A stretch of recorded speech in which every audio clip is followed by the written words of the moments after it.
Hello and welcome back to another episode of the Bunch of Nuts podcast. I'm Dan. I'm here with Big Cass.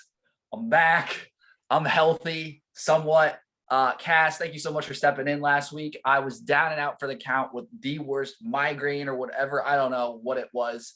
I felt probably worse than Jesse Mikro after that hit. But Ohio State, they got the job done against Rutgers. It was what you expected, a blowout, not exciting for the most part. Kind of an underwhelming game until the end. The last quarter was the best part of the game. I think everyone can agree.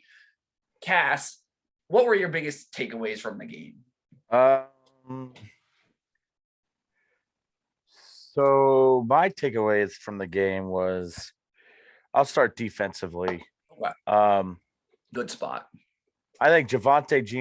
I think when Tyleik Williams went down and we went in pass rush situations, when we put Zach Harrison inside with Michael Hall Jr., JT Tuimoloau, Javonte Jean-Baptiste, and Jack Sawyer, and Tommy Eichenberg as our lone linebacker, that was monstrous. I love that lineup too. I loved it a lot because, and I said this at the beginning of the year, we could go back to our summer episodes where I said I would like to see Zach Harrison inside. You did say that, and I like that I'm not saying he needs to be there permanently, no. But in certain situations when you might want to develop a pass rush, I think it works out perfectly.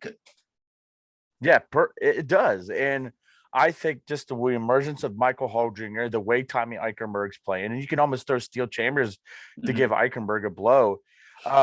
We're going to get home. It really is. Yeah. We're going to start getting some sacks. I think Jim Knowles and Larry Johnson have seen that, because I think you're going to start seeing guys get less playing time. I think now we're going to get deep into the Big Ten schedule. You're going to see JTT, Tyleik Williams when he's healthy, Michael Hall Jr., Teron Vincent, Zach Sawyer,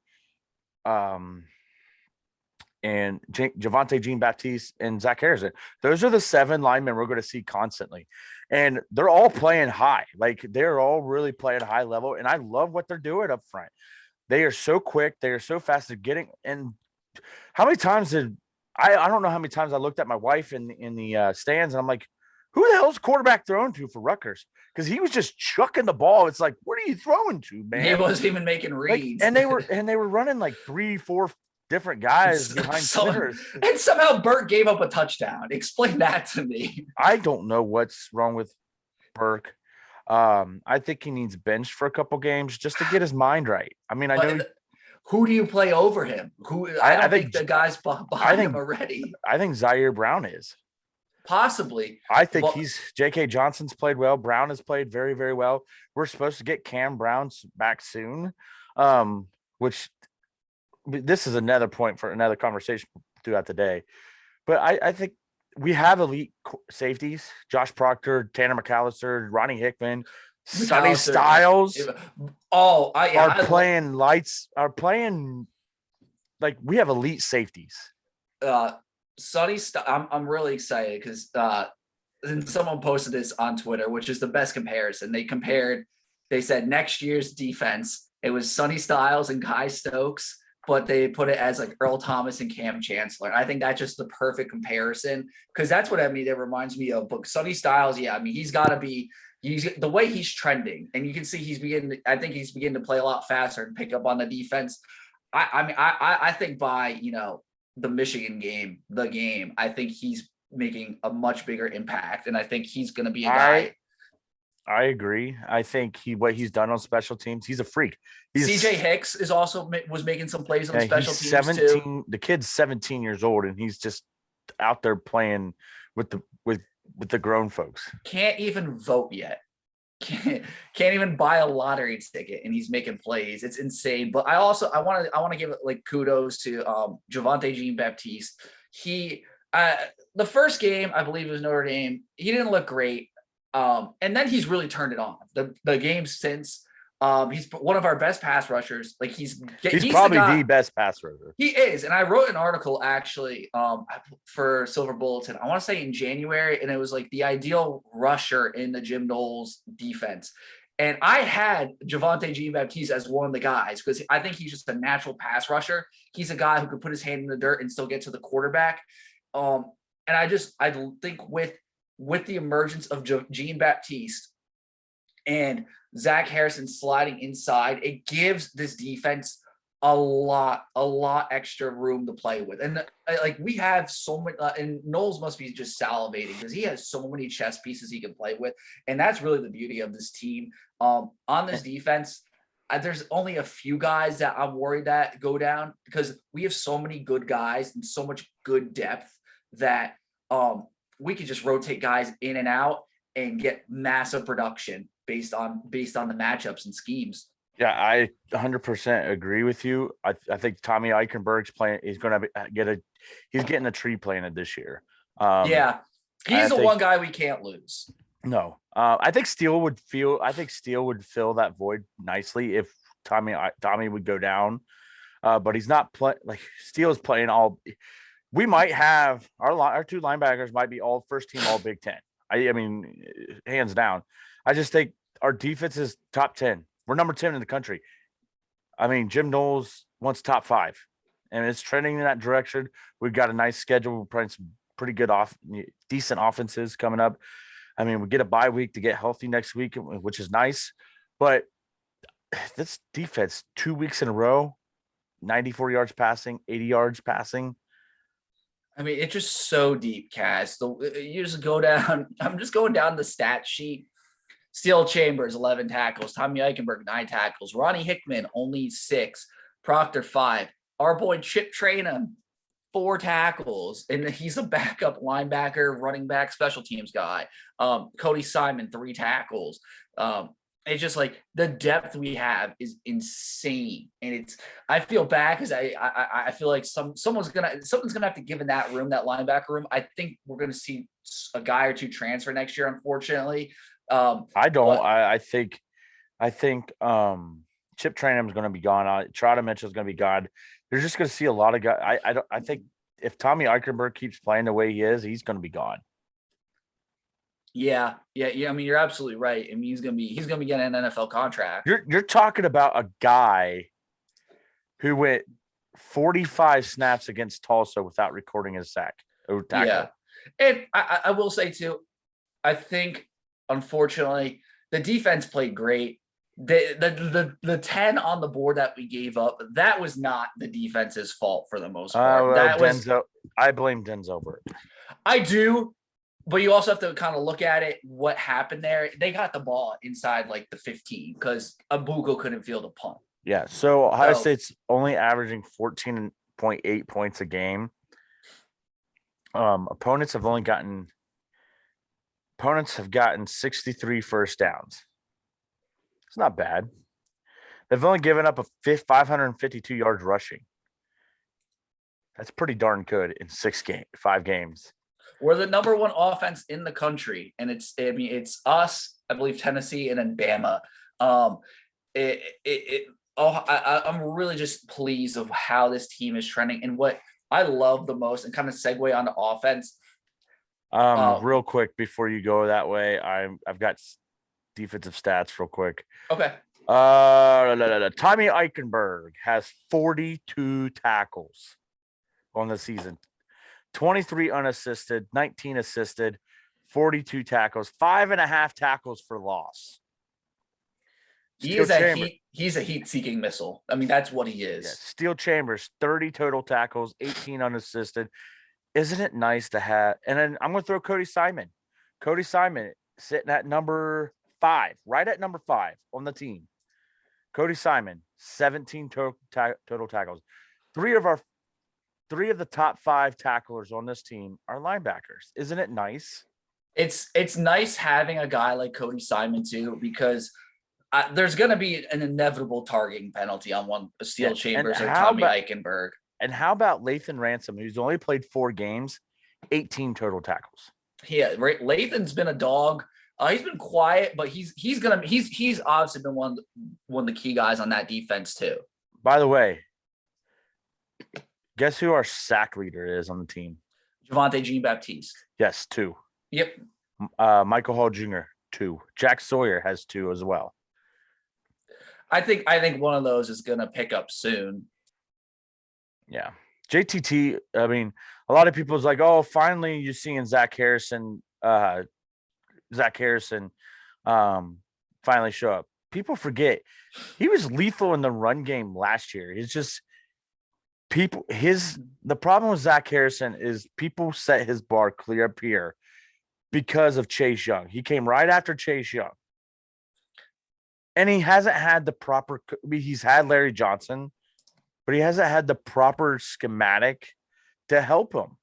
And he's finally getting that where he could finally be anywhere on that defensive line and play. I think Zach Harrison I think and this is our fault. I think this is Twitter's fault. This is the message board's fault. We set the guy up for failure. Yes. We basically thought he was going to be the new Chase Young, new Bosa. We need to be better about that. But really, at the end of the day, I think the best comparison to Zach Harrison right now is a guy like Jalen Holmes. I think that is probably a guy that's a great player. Like, I'll take 100 Jalen Holmes. Don't get me wrong. It's just, when you compare, Nick Bosa to Jalen Holmes, it seems like, oh, he's a bust. But at the end of the day, Jalen Holmes is an NFL defensive tackle for the Bears, having a pretty good career as well. So I think Zach Harrison is fine. He's playing great. He's putting it all together. I have no complaints about Zach Harrison. I'm just happy, he's in a position now where he seems, at home. And every time I watch a game too, he's always getting into the backfield. He's always generating pressure. I really haven't had an issue with Zach Harrison at all this season, where last season I was like, oh, he got there, but he didn't make the tackle. Now it's just he's getting there, and he looks a lot lighter too. Yeah, he looks quicker. Yeah. All right, let's just talk about quicker. Let's talk about this offense real quick. Yes. Mayan Williams. I mean, enough said. Dude, Travion. By the way, people, Travion was walking with a little bit of a limp on the sidelines. I was at the game. You could tell like something was off. So sit him down. Sit him down. It's Rutgers. You don't need him. And also he played he only played like a series or 2 against Rutgers last year because he got like a stinger, I want to say, in the neck or something. Yeah. So it's just Travion doesn't play against Rutgers. We know this. Yeah. So Mayan goes off 179 yards, 5 touchdowns. Enough said. He just the passing game wasn't there. That's what I want to talk about the most is the passing game. First off, Paris Johnson Jr., 661 snaps. First rounder. 2020 has not given up a sack. He's a first rounder. He's a monster. He's a first rounder. Love seeing him play at tackle. This offensive line. And what I love about this offensive line, we score a touchdown. And I'm looking at Justin Fry on the sidelines, and he is ripping into DeJuan Jones and Donovan Jackson. He's mad. That's a good line coach. It sounds cruel, but you got that's how a good line coach is. Coach Stud. Yeah, that's what we missed out of Coach Stud, and I love it. Justin Fry just going after his dudes. Offensive line, I think they're meaner, they're more aggressive. That's why Mayan Williams is able to pop these big runs. I want to touch upon this cast.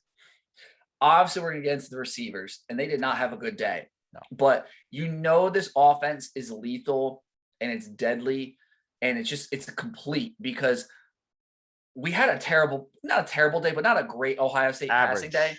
I would say below average, almost to be honest. Yeah. What do we have? Only 154 yards passing. Yeah, 100. Yeah, from Stroud. That's a below average day.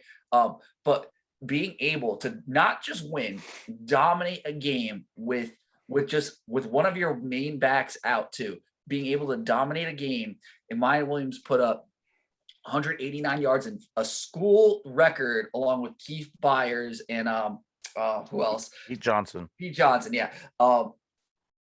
School record 5 touchdowns. That dynamic is scary because Ohio State has shown that we can beat you. If you take away the pass, we're going to beat you with the run. If you're going to take away the run, we're going to beat you with the pass. There is simply no answers for this. The only thing that teams could do is, hey, we're going to load up the box and play man-to-man, because right now I think it's just because who we played, these receivers had an off game. I mean, It looked like Marvin Harrison was just they were going through the motions outside of Julian Fleming. These guys were going through the motions. It really was. And honestly, like if they load up the box and play man-to-man, that's probably the formula to beat Ohio State. But like playing man-to-man against Marvin Harrison Jr., Mecca Ibuka, that's a dangerous game. And if we get JSN back, that's a very dangerous game. And we're also, at the end of the day too, that could be the day that Stroud says, I'm going to run. Like that. I mean, if they do that, possibly Stroud has that trick up his sleeve. And then that's the Joker card right there. If Stroud pulls that out in a big game, because I'm thinking like Georgia or Bama might be able to do, load the box, play man. But I think that CJ Stroud needed a game like this to humble himself back. I mean, the dude doesn't care about stats. He just wants to win, which I love. I mean, I love that out of him. I love the leadership he shows. I mean, I love that he gets frustrated when things don't go their team's way, because that shows pretty good leadership. I think he's grown a lot. I think he needed a game like this just to sit back and say, hey, I'm not perfect. I got to work on some things. And that's fine. And honestly, though, I don't think it's going to hurt him this game, because you look at the other Heisman competition, like Hendon Hooker was idle this week. He didn't do anything to Bryce really Young impress. hurt. Bryce Young probably, that's probably done. Based on Caleb the Williams. injury. Caleb Williams is, Caleb Williams, I think, is ascending. But in the grand scheme of things, this game didn't hurt Stroud's Heisman hopes. I mean, he's still the front runner. He could have thrown for 8 touchdowns against Rutgers and he would have dropped. He's still the front runner. Still really, he still is. I think Ohio State, I just think they needed a game like this to work on things, to get their confidence back up. They had to Michigan State this week, so I'm happy. Special teams, I'm happy about special teams. I think Jesse Mirko, before we get into the fake punt, and we talk more about this, dude's a dog at punting, landing stuff inside the 5. Could have been a third one inside the 5. I mean, he's punting real good. Don't know anything about Noah Ruggles. I mean, but the kickoff team is, feisty, and they're not allowing big plays. The special teams looking good, but Jesse Mirko had a set of stones that, he saw it. He's a rugby style punter. They rushed. Kudos to Rutgers for failing on a all out block on going the opposite way that he rolls out the punt.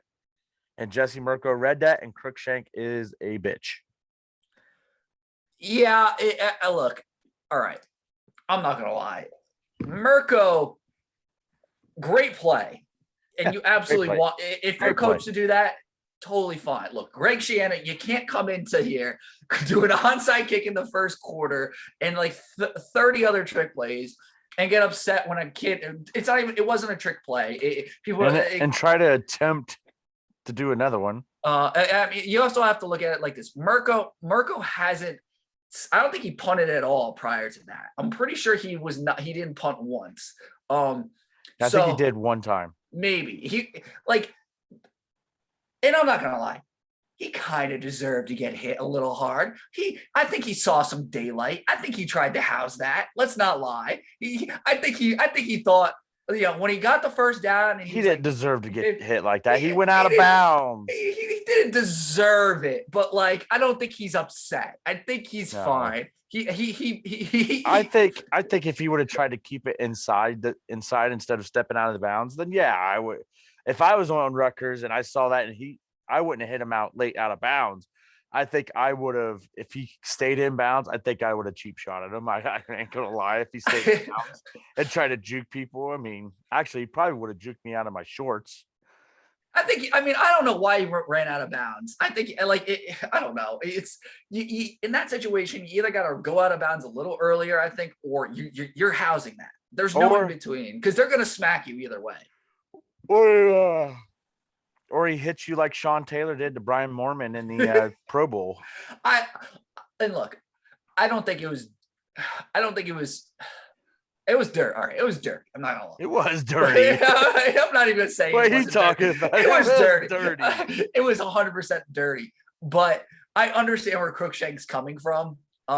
It's football. It's a contact sport. It happens. And I know I need to address. I want to address two things. One, while we're on special teams, Jaden Fielding, our kickoff kicker, might be one of the best kickoff kickers in the country because every time it's a touchback.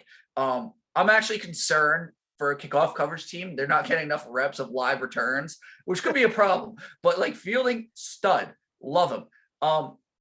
Number two, who wins in a fight? Greg Schiano or Ryan Day? And I actually want to kind of break this down. I don't know. I think Ryan Day's too nice. He's got the dog in him though. Like, and I know that term's used so much. He was a middle linebacker and a quarterback in college. He's a scrappy dude. Greg was a linebacker, but Greg's a little older. I think Greg would win. Greg's a little bigger. Let's do coaching staff versus coaching staff. It's Ohio State. I loved how Ryan Day made sure to have Mickey Marotti behind him there as like his personal bodyguard. Did you see that during the handshake line? He had him lined up like he was in Game of Thrones, and that was his King's Guard. Mickey Marotti versus Greg Schiano. I think that's the fight. Yeah, Mickey Marotti wins. Ryan Day would be like, if you watch WWE, Ryan Day would be like Paul Heyman, and Mickey Marotti would be Brock Lesnar.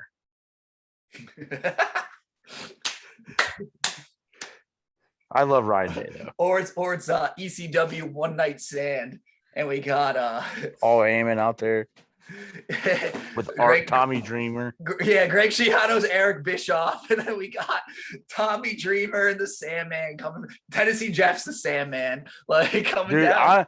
I want to know who held Tennessee Jeff back in the stand. That is the question, because we know Tennessee Jeff had the green light. I think there's a contingency plan where if there's a brawl on the field, Tennessee Jeff is legally obligated by the university and Gene Smith to defend Ryan Day, and I'm positive that's a real thing.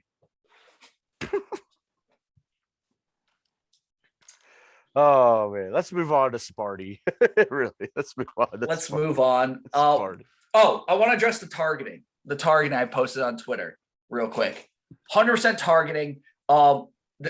It wasn't the crown of the helmet, but he was defenseless, falling to the ground, and it was to the head.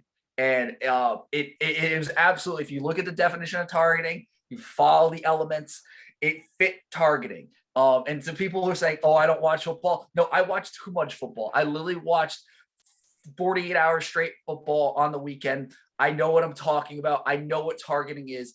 Ibuka should have caught it, and it was a terrible day for the receivers, in my opinion, like we were saying. But I thought that was targeting on Rutgers, but it's fine. Crookshank hit micro. It's targeting a different way. Let me before we go into this season, Georgia fans, shut up. Oh yeah. You don't know what you're talking about. You wanted to argue with me and say that Missouri was a tougher place to play. It's because they're in the SEC. Missouri was a mediocre Big 12 school before they came to the SEC. I'm really happy though that I'm 100% behind that Missouri threw that damn game, because they were running them, gashing them up the middle all night long. As soon as Georgia takes the lead, they throw 3 straight passes incomplete and punt. Cass, what did I tell you at the end of the second half? Yeah, it was that tackle at the one. The guy on Georgia who chased that running back down and made the tackle at the one. That was the difference in the game. I think the play after, because that false start. They had the ball on the one, and they were getting ready to do a quarterback sneak, and the false start happened. Well, and that's why the tackle at the one is so freaking crucial. That saved 4 points, and Georgia wins by 4. That is literally the play of the game. That I mean, when he made that tackle too, I knew they weren't going to win that, because you gotta, when you're fighting a team like Georgia or like a high-ranked team, you gotta finish. You gotta put them to bed. You gotta kill them while you got the chance. And what's the severity of Bryce Young's injury? I really do. I'm sorry. I watched the highlight. He landed on a shoulder, and then the next play he threw the ball. You could see that muscle tear. Like it looked like a tear. They're saying he sprained his shoulder. I'm going to tell you right now, I bet he has problems with it for the rest of the year. I think if he plays this week, it's a tough situation because it could be like a Baker it Mayfield. could be a Braxton Miller. Yeah, or is it like a Baker Mayfield Browns last year where Yeah. he's just playing hurt and he can't even throw? That's a great question. That's going to remain to be seen, honestly, Cass. I mean, I think they get by this week with Texas A&M. And by the way, if you're listening to Zach Smith's podcast, Urban Meyer's not going to Texas A&M. No. I mean, I know there's he's going to Wisconsin now. He's going to Michigan this week. He's going to Bloomington this week for big noon kickoff for Michigan, and then next week he's going back to Michigan for Penn State big noon kickoff. He's given Ryan Day all the secrets. Is what's happening. It's a known fact. Apparently, Urban Meyer's just scouting the maize and blue and just giving everything to Ryan Day. Oh my God, I hate Michigan fans. I can't wait. Like, I don't even read the comments on those Big Ten posts because it's just like there's so many stupid people out there. Like Urban Meyer hasn't coached our team in since 2018. Well, I guess 2019 because January 1st Rose Bowl, and he's still living in Michigan fans' heads rent free. It's actually amazing. Yeah, Michigan State this week. Oh my God. I mean, I think the only thing that I'm worried about is it being our first road game and away from the shoe. I watched these guys play Maryland, and they are bad. So I am terrified because we are going to the woodshed. So, which is the most unfitting name for a stadium ever. Michigan State Stadium called the Woodshed, but we're traveling. Isn't it Spartan Stadium? Yeah, no. Mel Tucker calls it the Woodshed. It's the culture change, man. It's a joke. I mean, there's no reason we shouldn't smack them, especially after what we saw last year. It defies logic that the spread's 22. I think we cover. I really do. But I think it's like we get into the fourth quarter and then we score and we finally cover. Like it's going to be one of those type of games. By the way, last time we were at East Lansing, CJ Stroud ran for a touchdown. That's right. Maybe he should just change his number back to 14. I'm just kidding. That would be kind of a play. He should do that for the playoff, I think. Yeah. I don't think we'll have an issue this week. I think I'm predicting Travion Henderson going off this week. If he plays, he's going to play. I just think I'm going to keep it simple on this. I think our receivers have a big day. I think Abuka has a big day and Harrison Jr. just because they got janitors. They got janitors. They got DoorDash drivers. They got plumbers at corner and safety, Michigan State. And they did last year. And I didn't think it was that bad until I was actually at the game and I watched, Chris Olave and Garrett Wilson score every time they got the ball. I'll say Michigan State, they do have a quarterback kinda, and they got Reed, the receiver. I had their stats up actually. Yeah, their receiving cores are all right. Peyton Thorne, 1,121 yards, 8 touchdowns completing. He has a QBR of 54. It's not good. I mean, he's not good. Jalen Berger, 59 carries for 301 yards, 4 touchdowns. He's averaging 5.1 a clip, which is interesting. But Berger never has he has never struck me as someone who I'm worried of. They have the 99th rushing offense and the 73rd passing offense. They have the second worst time of possession in college football. They are not holding on to the ball. As well, Keon Coleman is there. He's not bad. He's good, I think. and I hear AutoZone ad playing out of nowhere, and I don't know where that came from. I can't hear it. So you're good. Oh, okay. Yeah. But I was saying, an AutoZone just started playing in my ear. So shout out AutoZone. You're on the podcast. Sponsor us. But Keon Coleman, he's probably he's the guy that interests me because he's their big receiver, 6'4", leading receiver, jump ball guy, can kind of be a vertical threat. He's a guy I think obviously Burke will probably have trouble with just based on everything we've seen this year, unfortunately. But maybe Burke surprises us. Yeah, maybe Burke has a big game this week. And Peyton Thorne, Jesus, 8 touchdowns, 6 interceptions. Woo! And they're just not holding the ball a lot, which is a problem. So that means if we're gonna, I think that the way that trends, if they're like giving up possession quickly, our offense is gonna have a chance to put up a lot of points. Kendall Brooks, a cornerback, has the most tackles. I will say one thing nice about Michigan State: they have one fewer penalty than us, so coached well, like good coaching, I guess. All right. Score. I have nothing. I mean, they looked awful against Maryland. They looked awful against Washington. Score predictions. We're a 22-point favorite. Yeah, it's I feel like though, I will say this. A wounded animal is very dangerous. I think they are very wounded right now. Their pride is hurt. They've lost 3 in a row. They aren't. I think they're better than losing 3 in a row straight. With that being said, I think we get. I think it's the same score as the Rutgers game, 49-10. I think that's what we should expect. I'm going with 38-7. Okay, that's fair. It's I think we should cover. There's no excuses for us not to cover. I mean, the only way this something goes bad is if the storms roll in East Lansing and it's somehow snow or rain, wind. It's possible, and then we just play bad. There's no reason why. Every metric you look at, Ohio State should beat them, but it just comes down to I think weather and how fired up Michigan State is to play this. And I bet you they are fired up because at this point, this is probably the game of the season for them. 56 and sunny. East Lansing. Yeah. It's curtains then. Sorry. Tuck coming. Like then we get a bye week. A bye week, and the rest is history. Keys to the victory: don't get road tested. Don't be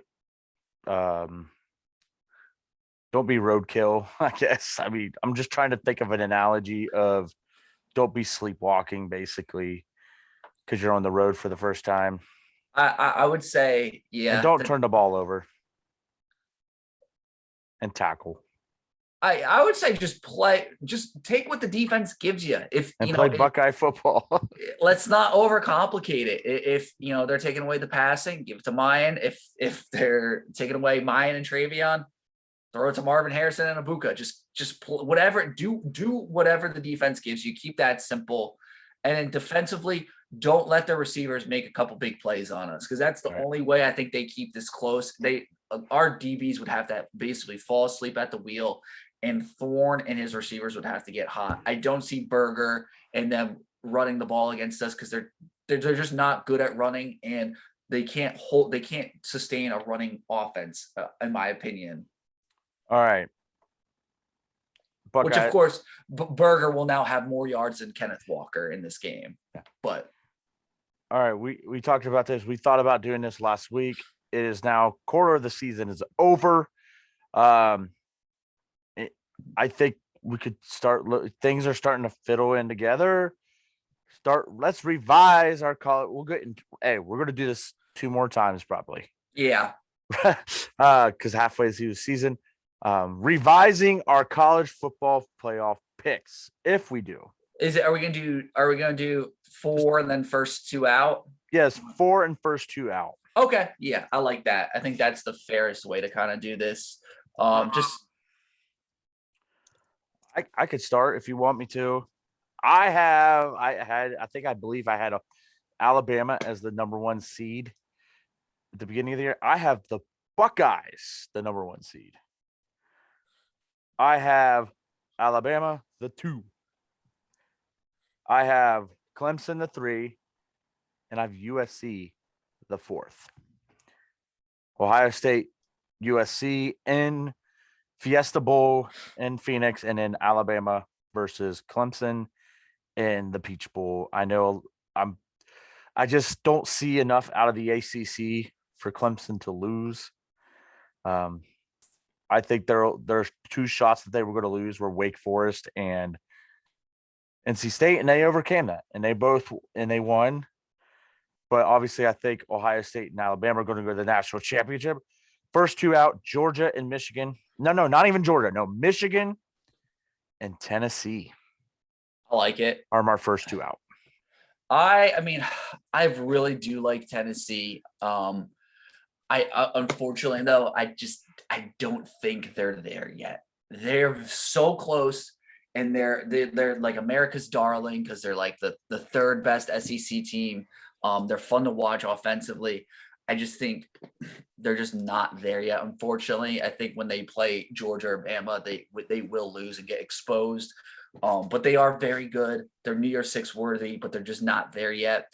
My number 1, I'm still going to go with Georgia at number 1. The Missouri game was terrible for them.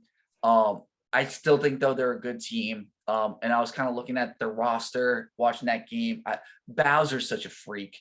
And that I think Georgia goes as far as their running back Milton takes them. I think that's the one thing they're kind of missing, a consistent running game. And Stetson Bennett looked fine in my opinion. I think, like I said, he's a September Heisman candidate.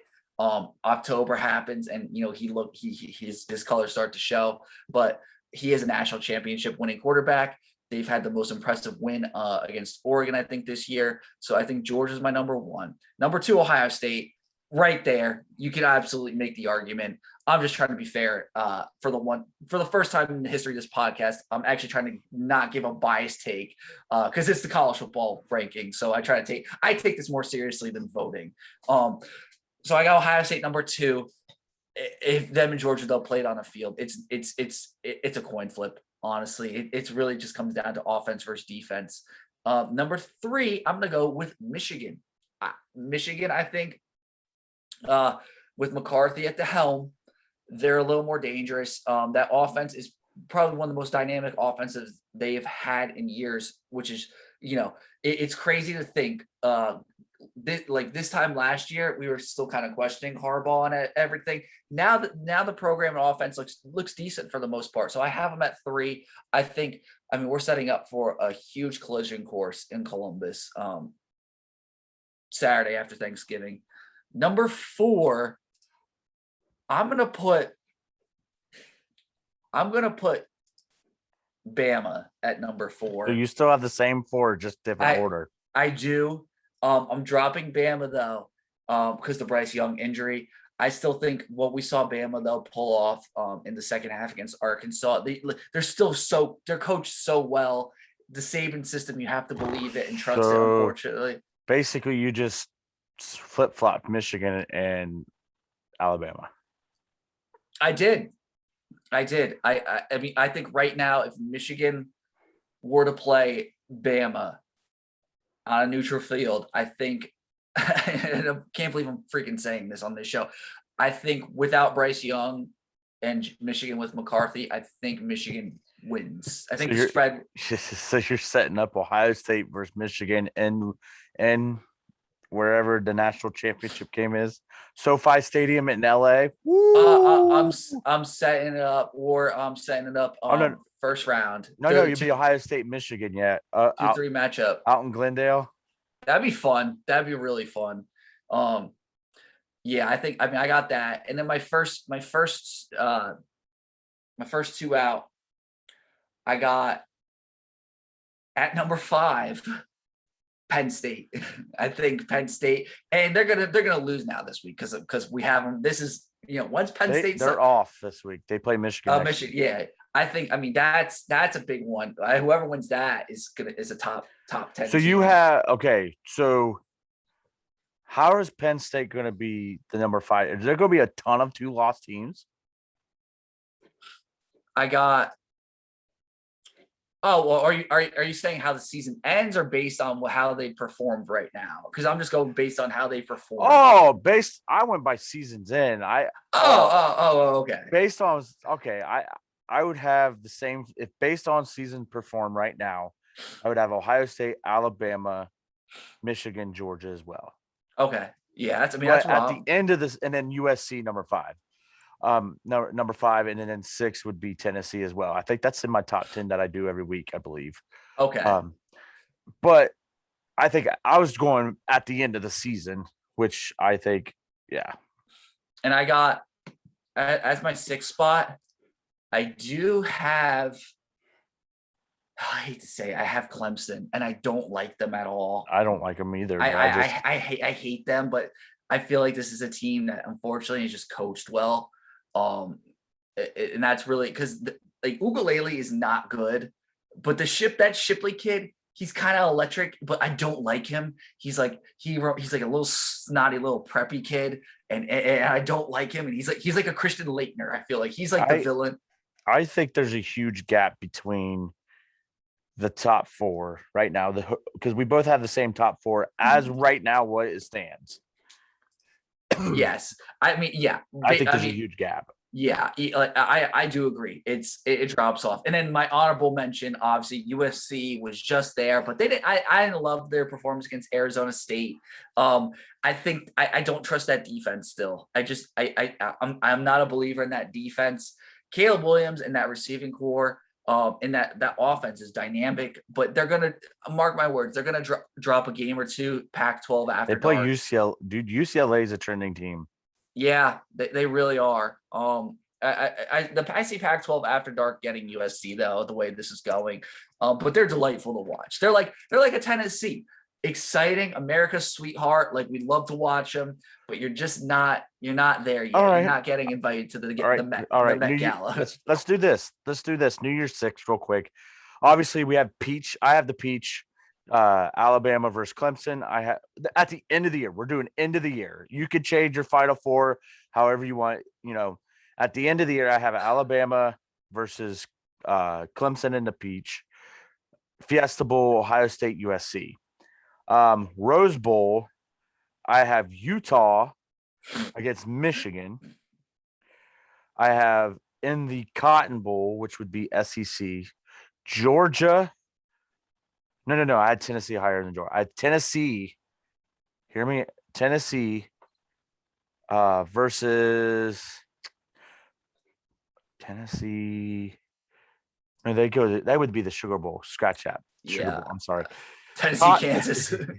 Cotton Bowl. I'm going to say it right here. Coastal Carolina versus Penn State. That would be an amazing game. I'd be so excited. In the Cotton Bowl. The Orange Bowl, which would be ACC, right? Yeah. There's an ACC too. I'm going Florida State. I think they're the second best team in the ACC, even though they lost this weekend. I'm going Florida State versus another at-large. Let's do Florida State versus USC be in it? Remember Ole Miss? Maybe Ole Miss. Yeah, I can see that. Let's do Ole Miss. That's fair. That seems about fair for Ole Miss, honestly. Sugar Bowl, I have Tennessee versus TCU. I really like TCU. That's my New Year's 6 bowl.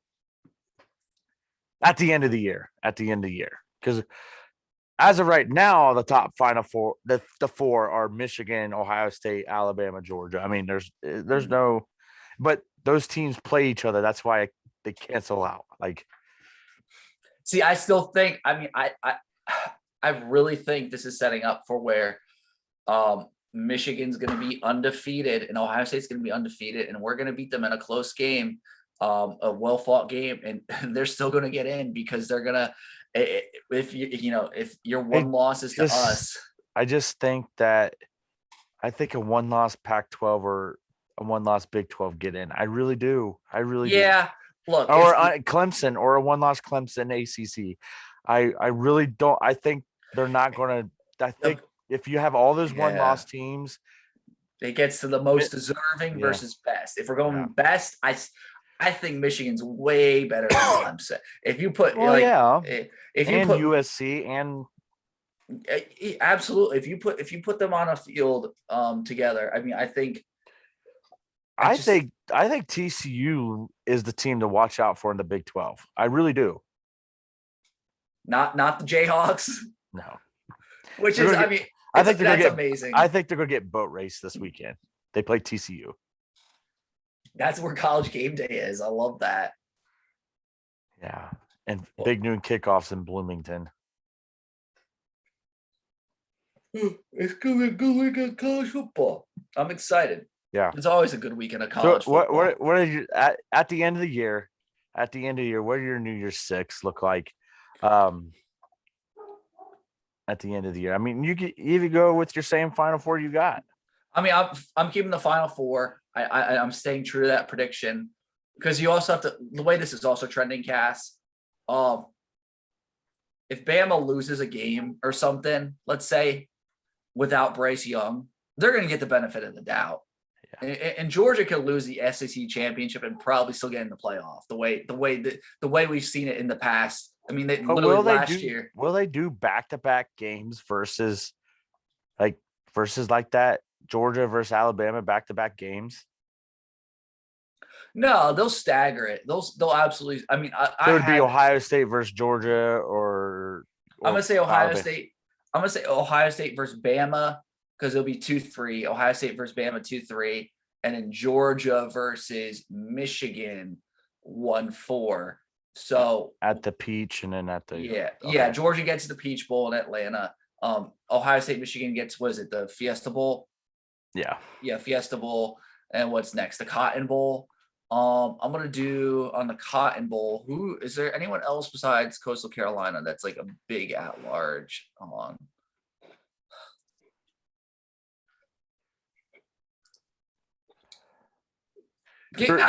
Cotton Bowl can be anyone, right? Yeah, but I think if you weigh your standings are, I think your Rose Bowl would be Penn State and whoever your Pac-12 champion is, which would be USC because the way your standings are. Yeah, Penn State, USC, Rose Bowl for sure. Cotton Bowl, Cotton Bowl could be anyone though, right? It's like I would say, give me a Coastal. No, give me Kansas. Kansas in the Cotton Bowl. I think, give us Kansas in the Cotton Bowl versus Tennessee. There we go. Who's going to Sugar Bowl as the SEC and Big 12 versus Big 12? Because I mean, you could put that as your Sugar Bowl. Kansas. Ole Miss. Okay, Ole Miss versus TCU. Big 12 champion TCU. Yeah, I think Ole Miss versus TCU would be. All right, okay. Flip Ole Miss to the Cotton Bowl, Tennessee to the Sugar. There you go. So Ole Miss versus Kansas Cotton Bowl, and then TCU, Tennessee Sugar, and then Orange Bowl, Clemson ACC. Versus another at large. Hold on. Oh my goodness, Cass. AP top. I'm just literally going down to AP top 25 and seeing who would be next. Hold on.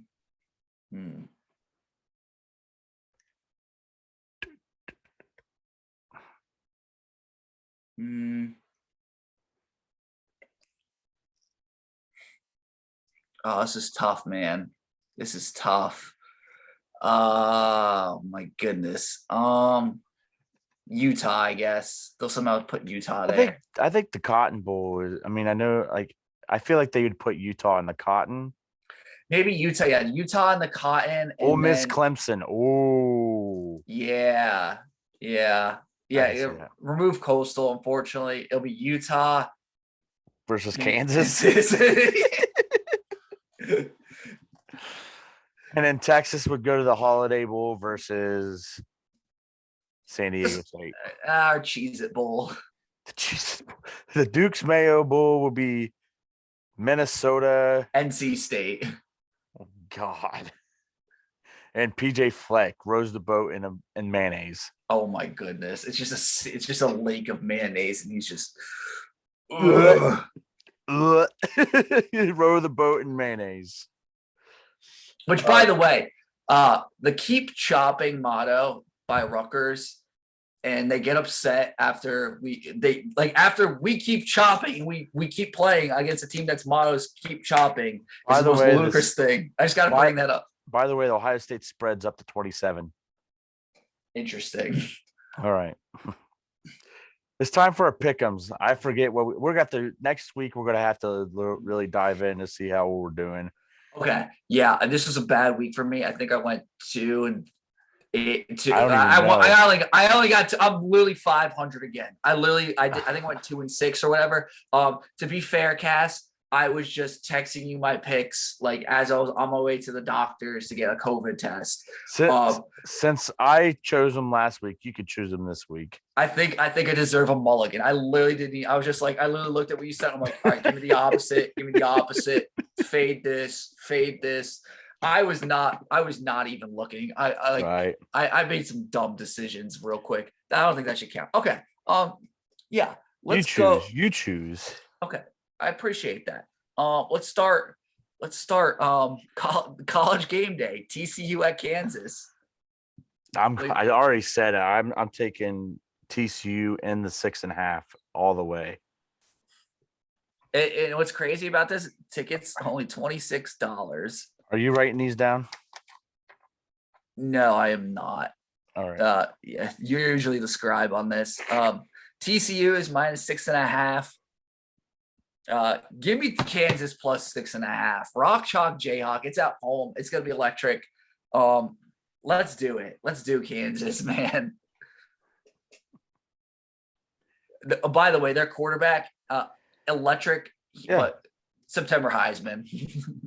How many September Heisman do you have?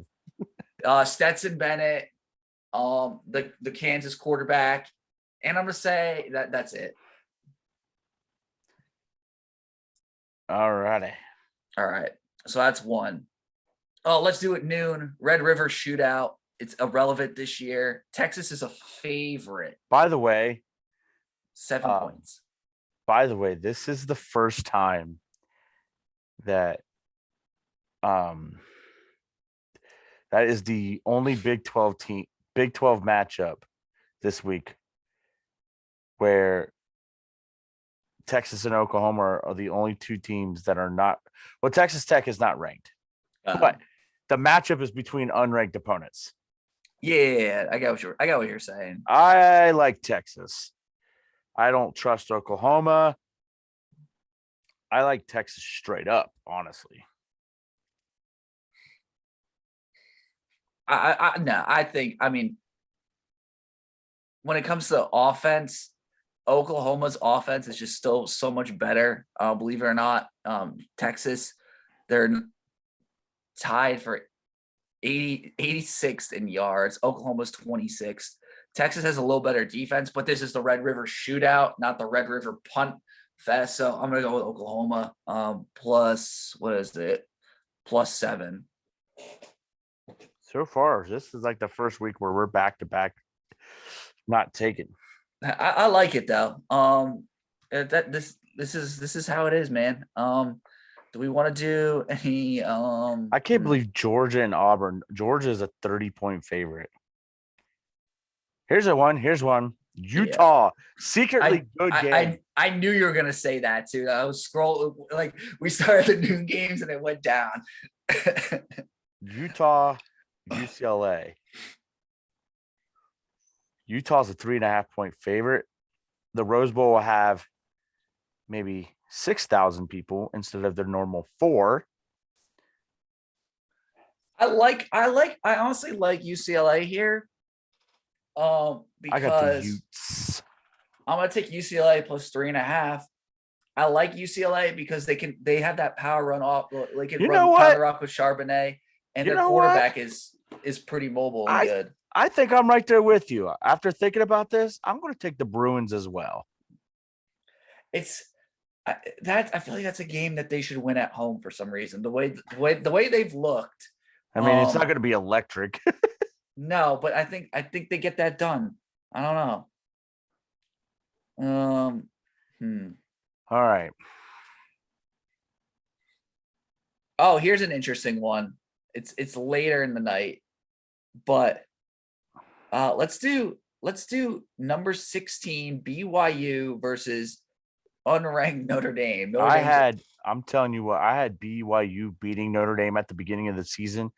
I'm going to stand tall and keep that prediction, going BYU plus 3.5.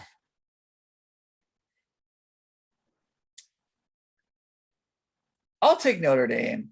It's in Las Vegas. I think. I mean, this is kind of like a marquee game for them, and I believe Notre Dame's coming off a bye, so they had time to prepare. I'll take Notre Dame minus 3.5 here.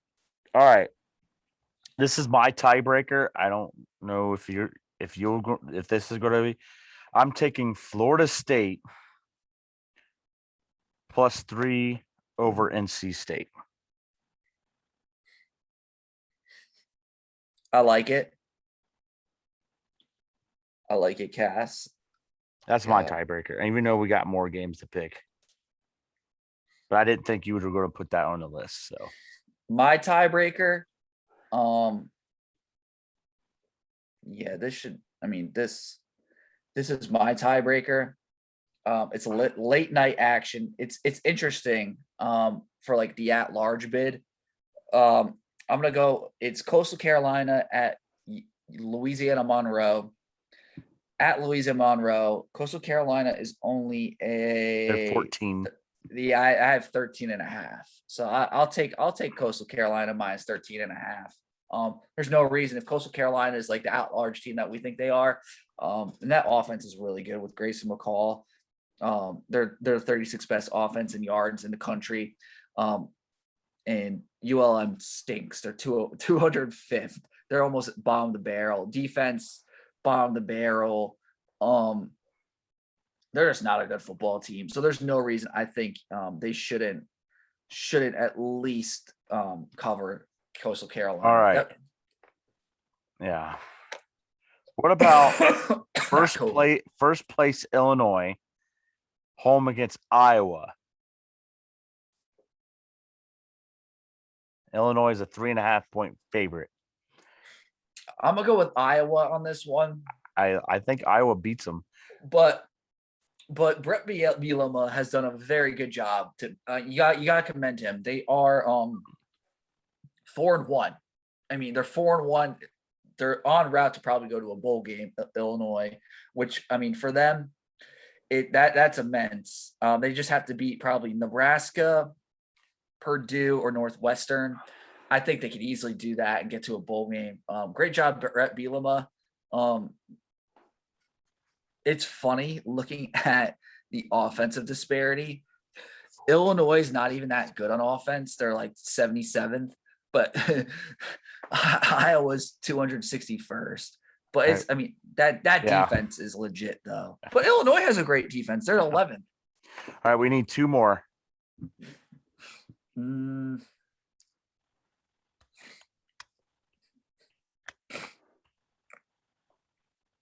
This is tough. Oh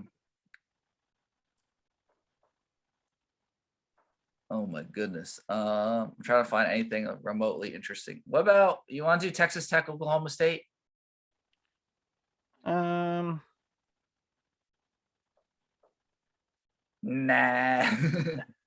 I was trying to look at some MAC action.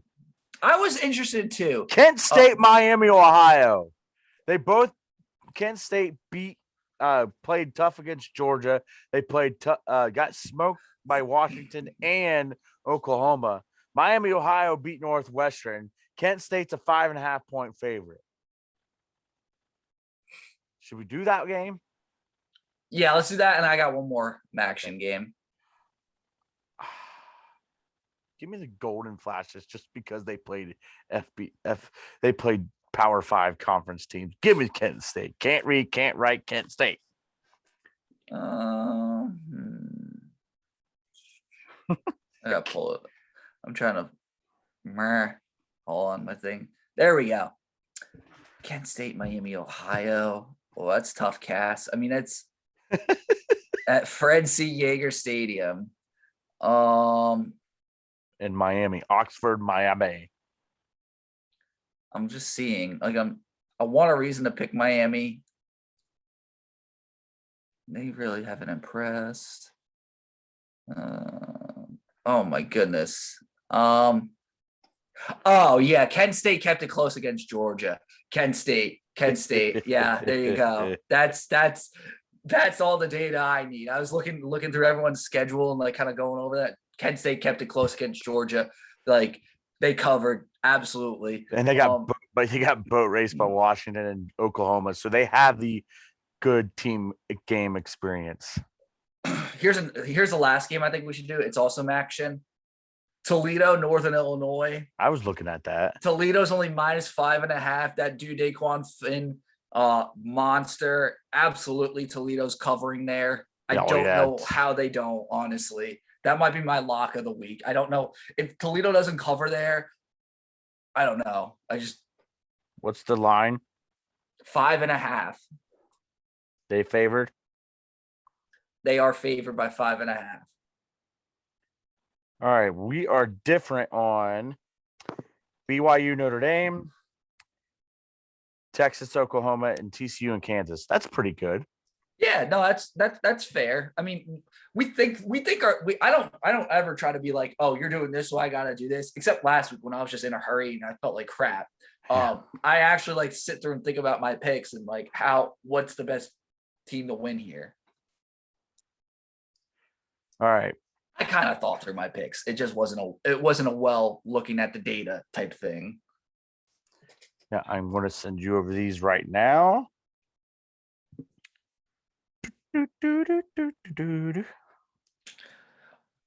While Cass is doing that, any other final thoughts, I guess, before we kind of wrap up the show? No, today or whenever. This weekend's my wedding anniversary. 4 years to my lovely wife, Megan. And for more years beyond. You'll love to see that. Yeah, I got my wedding shower next weekend. Well, it's the bridal shower, but I gotta kind of show up. I don't know really how this works. We'll find out. I never showed up to my wife's. I gotta I think I gotta make an appearance at the end. I don't know. I don't know how these things work. But I mean, that really does it for me, Cass. As always, thank you so much for listening to another episode of the Bunch of Nuts podcast. Game is at 3:30, I believe. 4. 4. Thank God. 4. Tune in. Buckeyes, I think, should win. Yeah. I think the reason why it's at 4 because Herb Street has to take a private jet from Lawrence, Kansas to East Lansing. Chris Fowler, Herb Street, and Holly Rowe will have the action on ABC. I love that. Yeah, it's gonna be fun. It's gonna be a fun day. But as always, go Bucks and go Bucks. Go Bucks.